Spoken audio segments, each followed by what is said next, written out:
Well, if it isn't the internet's favorite pastime, another celebrity scandal. This time, it's NFL legend and undisputed loudmouth Shannon Sharpe caught up in some, let's say, disputed allegations. And just when you thought it couldn't get messier, here comes Michele Bundy Evans with a tell-all interview. If you're just tuning in, we're diving into the explosive allegations against NFL Hall of Famer and media personality Shannon Sharpe and the recent bombshell interview with Michele Bundy Evans, the woman at the center of these specific claims. This is not the $25,000 a cheek situation. This was very difficult to watch. It was extremely sad. Evans was trembling all through the interview. Now, for those living under a rock or just trying to avoid the toxicity of Twitter, here's the rundown. Shannon Sharpe has been accused of sexual assault in a lawsuit filed back in 2022. The alleged incident happened in 2010. But now Evans is fighting back, and in a recent interview, she dropped some major revelations that have everyone talking. In her latest sit-down, Evans doubled down on her claims, providing new details about the alleged incident. She says she never consented on the day of the sexual assault.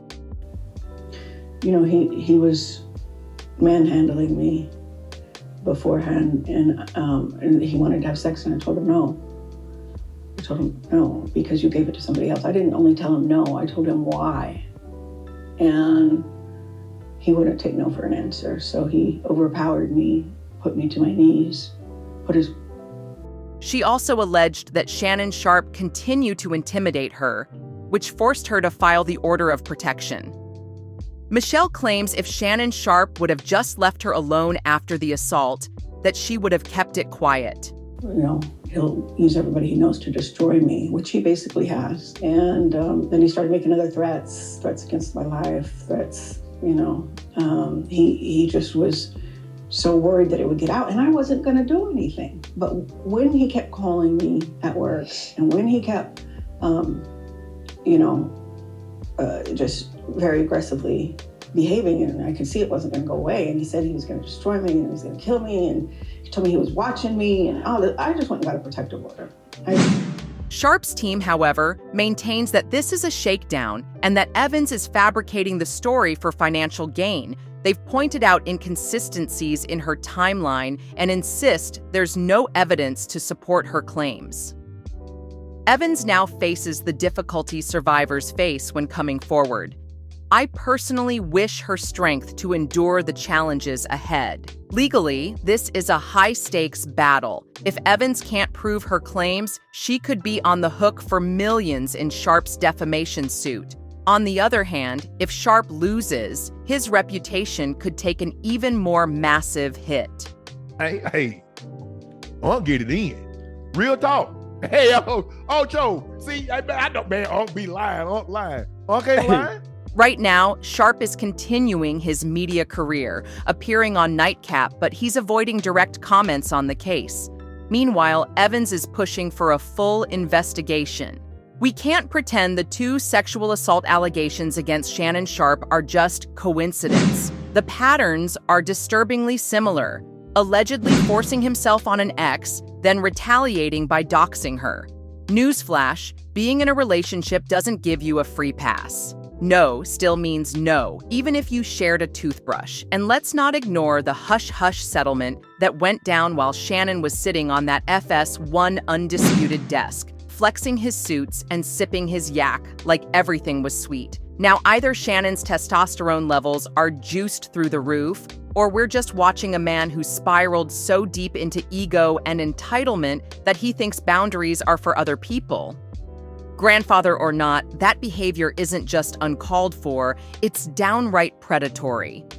So, what do you think? Is there more to this story? Should we believe Evans, or is this a case of a false accusation? Drop your thoughts in the comments below. And here's the full interview for anyone who wants to watch it in its entirety. Thanks for tuning in, and if you're into celebrity news, make sure to hit that subscribe button. The biggest argument that we ever got in. And he he was controlling, he was domineering, he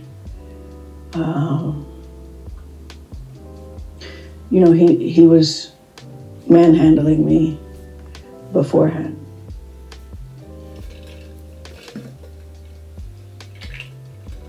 We met in actually the press room at the Broncos, April of 2002.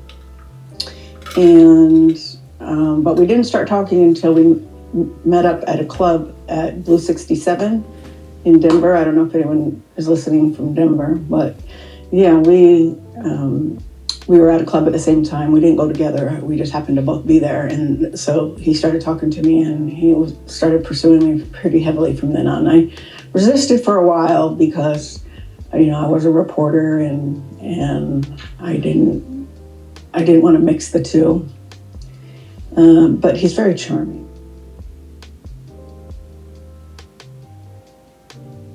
And we dated until the 2010 incident. And then it came to an abrupt end because I wanted, we were arguing and he was threatening me and stuff like that after, but I didn't see him again after he raped me. So what led up to that fight, that 2010 fight that you guys, I know that the argument ensued first before he allegedly raped you? The argument was about the fact that he had removed one girl from his house and put another girl in his house and didn't tell me.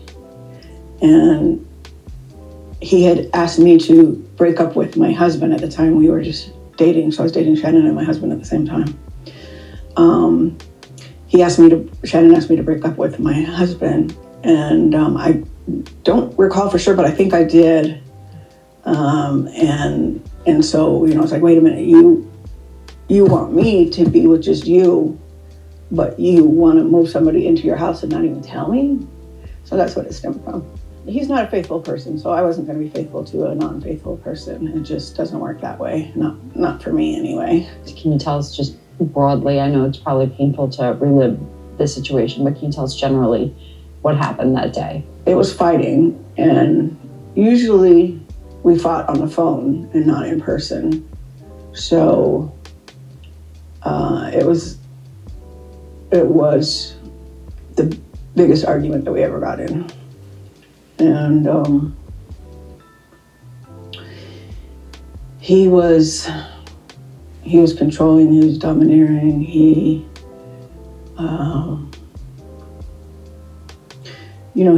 was manhandling me beforehand, and he wanted to have sex, and I told him no.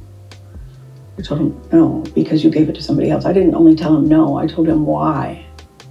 And he wouldn't take no for an answer. So he overpowered me, put me to my knees, put his penis in my mouth.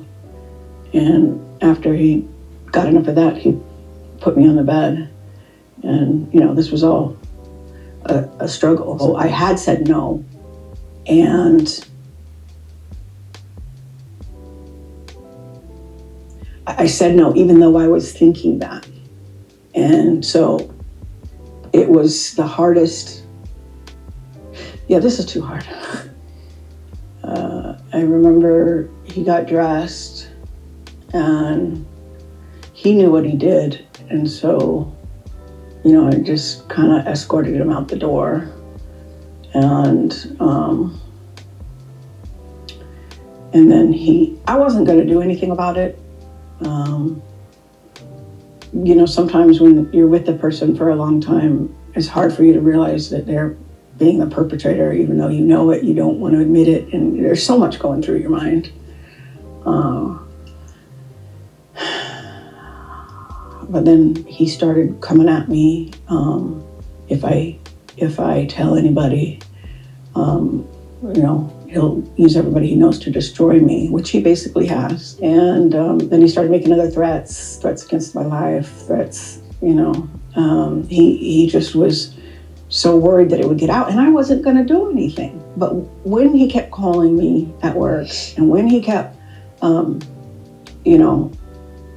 just very aggressively behaving, and I could see it wasn't going to go away. And he said he was going to destroy me and he was going to kill me. And he told me he was watching me and all that. I just went and got a protective order. I'd had enough. And unfortunately, shortly after, he doxed me and my address got out. And I had somebody stop by my apartment, which had a door that led right to the side. It was basically on the sidewalk. And somebody came up to my door and said, "Shut up," screamed it at the top of their lungs. And I had my daughter in there right there. And I was like, oh no. And so I went in and I dropped it, because also at my house, not my apartment, my house, at my house, somebody came to my house and sat out front of, in the driveway while my daughter was there alone. Someone came to my house, someone came to my apartment, and after my daughter called me, that's when I went straight there. So after you rescinded the restraining order, was there any other weird stuff, or did it kind of just die down? It died down. I tried to move on with my life. We may have talked, I think, once or twice. But then he started going on television. He came to my job, Turner Broadcasting, went on TV at CNN, and it was my job to put the videos from up to YouTube for CNN. That was part of my job. So I'm putting up this video, and then here I see Shannon at my job talking about domestic violence, and the co-host mentioned that, oh, you had one that was just totally dropped, made it look like the police dropped it, not that I had gone down and withdrawn it. It created a picture that wasn't accurate. And that was a very hostile work environment. I'm going to ask something that might be a little sensitive or might sound insensitive, I should say. But I'm going to go ahead and ask it because it's a question that I'm sure people are wondering. Why didn't you file a police report when he raped you? Because I was scared for my life. He said he would use it. Everybody he knows, and he knows lots of police officers. So I didn't know that if I went down there, that would be one of the people that he knows. Atlanta has a problem with corruption down there. And I was too scared to go to the police. Because when this happens, you're in a trauma mindset. You're not in a, every day you and I are talking here like, oh, okay, well, maybe I should do that. No, you're like fear for your life. You're traumatized.